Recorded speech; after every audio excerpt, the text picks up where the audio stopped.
Welcome to Manila Updates TV. Subscribe and press the bell icon for more updates. The South China Sea, a region often known for its tranquil blue waters and bustling trade routes, is now alive with the thunderous presence of Chinese warships and fighter jets. The air vibrates with the sound of engines, and the horizon is dotted with the silhouettes of military might. On February 8, 2026, China launched a major military patrol near waters claimed by the Philippines, marking a sharp and unmistakable escalation in the ongoing territorial dispute. The world's attention is drawn to this flashpoint, as tensions rise with every passing hour. Multiple destroyers, frigates, and advanced fighter jets are now maneuvering alarmingly close to Philippine territory, a clear and deliberate message of dominance and control. The sheer scale and coordination of this operation leave little doubt about China's intentions. This is no routine drill, it's a calculated and highly visible show of force, designed to project power and intimidate rivals. Every maneuver is carefully choreographed for maximum impact, both at sea and on the world stage. Outnumbered and outgunned, Philippine Coast Guard vessels hold their ground with determination, relaying tense updates to Manila as they face down a formidable adversary. The atmosphere on board is thick with anxiety and resolve. Local fishermen, whose livelihoods depend on these waters, are once again warned away. Their daily routines are disrupted, and their futures uncertain, as great power rivalry overshadows their lives and threatens their way of living. The world watches with bated breath, knowing that a single miscalculation or misstep could ignite a wider conflict. The tension is palpable, not just in the region, but across the globe. China's latest deployment is its boldest move since last year's standoff, directly challenging Philippine sovereignty and testing the resolve of the international community. The message is clear: China is willing to push boundaries to assert its claims. The United States has already reaffirmed its defense commitments to the Philippines, while embassies scramble for clarity and reassurance. Diplomatic channels are buzzing as leaders weigh their next moves. This is more than just a patrol. It's a powerful geopolitical signal probing the limits of regional alliances and the willingness of other nations to respond. Every action is being scrutinized by analysts and policymakers worldwide. China is flexing its power, daring its neighbors and their allies to respond, and setting the stage for a potential shift in the balance of power in Asia. Beneath the deceptively calm sea, the stakes for Asia's future, and for global stability, have never been higher. The world waits, uncertain of what the next dawn will bring.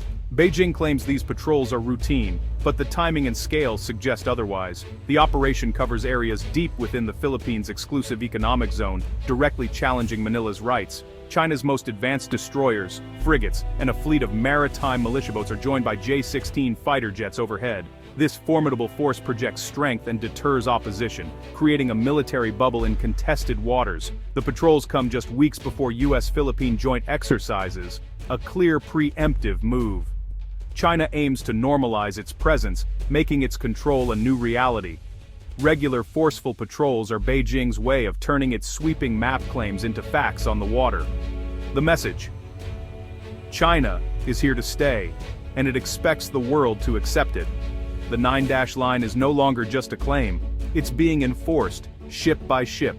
China's official statements are uncompromising, each word carefully chosen to project strength and certainty to both domestic and international audiences. At every press conference, officials reiterate their unwavering stance, leaving little room for ambiguity or negotiation.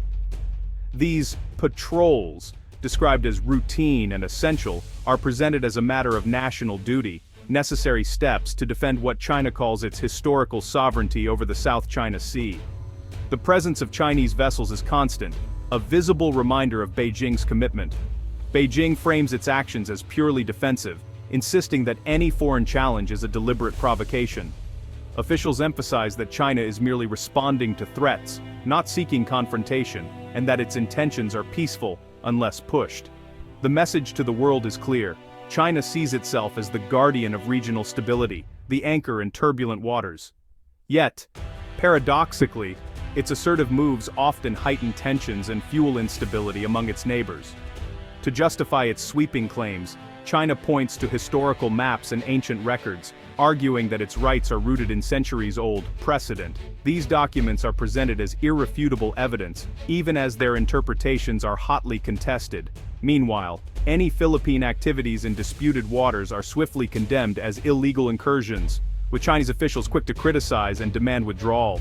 This fundamental clash of narratives, each side convinced of its own legitimacy, deepens the diplomatic impasse, making compromise seem ever more elusive. China's display of advanced warships and fighter jets serves as a stark warning. Its territorial claims are not just words, but are backed by formidable military power, ready to be deployed if necessary. The PLA's readiness is showcased in frequent military exercises and grand parades, all designed to intimidate rivals and reassure the Chinese public of their nation's strength. For China, sovereignty is non-negotiable, a core interest that cannot be compromised. The resolve of its military leaders is unmistakable. The message is unmistakable. China's military stands prepared to enforce its claims, with troops, tanks, and missiles always at the ready. On the other side, the Philippines faces a daunting challenge: how to assert its own rights and protect its interests without provoking a disastrous escalation. In the end, the standoff is as much about perception and resolve as it is about territory. Each side tests the other's limits, knowing that a single miscalculation could have far-reaching consequences for the entire region. Manila's response is defiant and transparent. The government protests China's actions and broadcasts every incursion, rallying international support. The U.S.-Philippines Mutual Defense Treaty is the backbone of Manila's security, with Washington reaffirming its commitments. Japan and Australia have joined as key partners, conducting joint exercises and sharing technology. The Philippines is modernizing its military and coast guard, determined to raise the cost of Chinese aggression.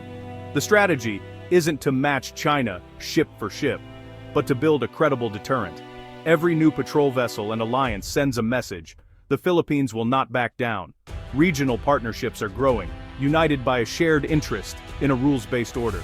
The stakes are national sovereignty and the future of the region's maritime freedom. Scarborough Shoal, Panatag to Filipinos, is the epicenter of tension. Once a traditional fishing ground, it's now under constant Chinese control, blocking Filipino access. Its strategic location makes it a potential military outpost, threatening Philippine security. The Philippines' attempts to regain access have led to water cannon attacks and floating barriers. Each confrontation is a test of national resolve and a rallying point for Filipino pride. Scarborough is more than territory. It's a symbol of sovereignty and a flashpoint for conflict. The world watches as every incident risks escalation. The shoal's fate will shape the region's future. In 2016, the Philippines achieved a historic legal victory at The Hague, when an international tribunal ruled in its favor, challenging China's sweeping territorial claims in the South China Sea. This was a moment of triumph for Manila, as years of diplomatic and legal efforts finally culminated in a decision that resonated across the globe. The tribunal found that China's so-called 9-dash line, which covers nearly the entire South China Sea, had no legal foundation under international law. It also declared that Scarborough Shoal, a flashpoint in the dispute, could not generate an exclusive economic zone, undermining China's expansive maritime claims. China, however, dismissed the ruling outright, labeling it a waste of paper and refusing to recognize or comply with the tribunal's findings. Beijing's stance was clear: it would not be bound by a decision it did not participate in, regardless of international opinion. For the Philippines, the ruling became a cornerstone of its foreign policy, a powerful symbol of its rights under international law, and a rallying point for national pride. It provided Manila with a legal basis to assert its claims and seek support from the international community. Yet, despite the legal clarity, the tribunal's decision came with a significant limitation. It offered no enforcement mechanism. The Philippines gained diplomatic leverage, but lacked the means to compel China to comply, leaving the ruling largely symbolic. On the water, little changed. Chinese Coast Guard and naval vessels continue to patrol and assert control over disputed areas, including Scarborough Shoal. China's physical presence in the region remains strong and undiminished, despite the legal setback. For Filipino fishermen, the legal victory has yet to alter the daily reality at sea. They still face intimidation and confrontation from larger Chinese ships, making it difficult to access traditional fishing grounds and highlighting the gap between legal rights and practical outcomes. The ongoing dispute has become a crucial test of whether international law can truly stand up to the force of raw power. It raises questions about the effectiveness of global legal institutions when faced with determined opposition from powerful states. The world's response, or its silence, will set a precedent for how similar conflicts are handled in the future. If the international community fails to act, it may embolden other nations to ignore legal rulings and pursue their interests by force. Today, the South China Sea remains a battleground where the rule of law is pitted against the realities of might, and the outcome will shape the region's future for years to come. In response, the Philippines and its allies have ramped up joint military exercises. The annual Balikatan drills with the U.S. now focus on maritime security, including live fire scenarios in contested waters. Japan and Australia are regular partners, joining multilateral exercises to demonstrate unity. Last year, a four-nation naval drill in the West Philippine Sea sent a powerful message of solidarity. China condemns these exercises as provocations, accusing the U.S. of containment. Beijing often shadows the drills with its own warships, raising tensions further.